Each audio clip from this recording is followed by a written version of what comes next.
સુરતની civil hospital પાસે nursing કાઉન્સિલરના ઉપપ્રમુખ ઇકબાલ કડીવાલા પર જીવલેણ હુમલો કરવામાં આવ્યો હતો। ખટોદરા પોલીસે ગણતરીના કલાકોમાં મુખ્ય આરોપી ચેતન સોલંકીની ધરપકડ કરી છે। પોલીસે લૂંટ અને મારામારીનો ગુનો દાખલ કરી તપાસ શરૂ કરી છે।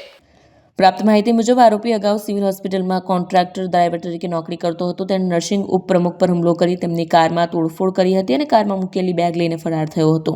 ઘટનાની જાણ થતાં ખટોદરા પોલીસે તાત્કાલિક લૂંટ અને મારામારીનો ગુનો દાખલ કરી તપાસ શરૂ કરી હતી। પોલીસ તપાસમાં ખુલ્યું કે ફરિયાદી અને આરોપી એકબીજાને ઓળખતા હતા। આરોપીના ઘરે પત્ની સાથે પારિવારિક ઝઘડો ચાલી રહ્યો હતો। આ બાબતે સમાધાન કરાવવા ઇકબાલ કડીવાલાએ હુમલો કરનારને સમજાવવાનો પ્રયાસ કર્યો હતો, પરંતુ કડીવાલે સમાધાન કરવાની ના પાડતા આરોપી આવેશમાં આવી ગયો અને હુમલાને અંજામ આપ્યો હોવાનું સામે આવ્યું છે। હાલ પોલીસે આરોપીની ધરપકડ કરી વધુ પૂછપરછ શરૂ કરી છે અને ઘટના સંબંધિત અન્ય વિગતો મેળવવાની કાર્યવાહી ચાલુ છે। કેમેરામેન હકીમ શેખ સાથે વસીમ હાસમીનો રિપોર્ટ, આઝાદ ન્યૂઝ, સુરત।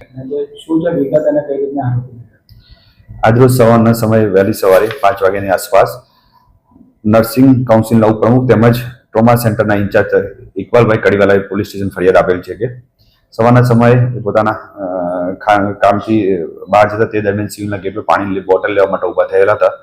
તે દરમિયાન અગાઉ કોન્ટ્રાક્ટ ડ્રાઈવર તરીકે નોકરી કરતા ચેતન નટુ સોલંકીએ તેમના ઉપર લાકડી અને ચપ્પુ લઈને હુમલો કરેલ અને ગાડીમાંથી પર્સ અને બીજો સામાન લૂંટી લીધેલ બાબતની હકીકત જણાવતા પોલીસે ગુનો દાખલ કરી અને આગળની તપાસ ચાલુ કરી છે। કારણ શું છે સર?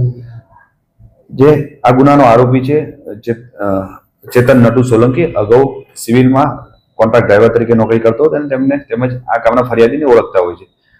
આ જે ડ્રાઈવર છે એને પોતાની પત્ની સાથે મતભેદ હોય તેની ફરિયાદ થયેલી હતી। તે બાબતે તેની એવી અપેક્ષા હતી કે ઇકબાલભાઈ તમે વચ્ચે પડી અને મારા ફરિયાદમાં સમાધાન કરાવો। જે બાબતે ઇકબાલભાઈ પોતે આવા તમારા વ્યક્તિગત અને પરિવારના ઝઘડામાં મદદ કરવા માટે અને વચ્ચે પડવાની ના પાડતા તેને ઉશ્કેરાઈ જઈ અને આવેશમાં આવી અને આ રીતનો હુમલો કરેલ છે।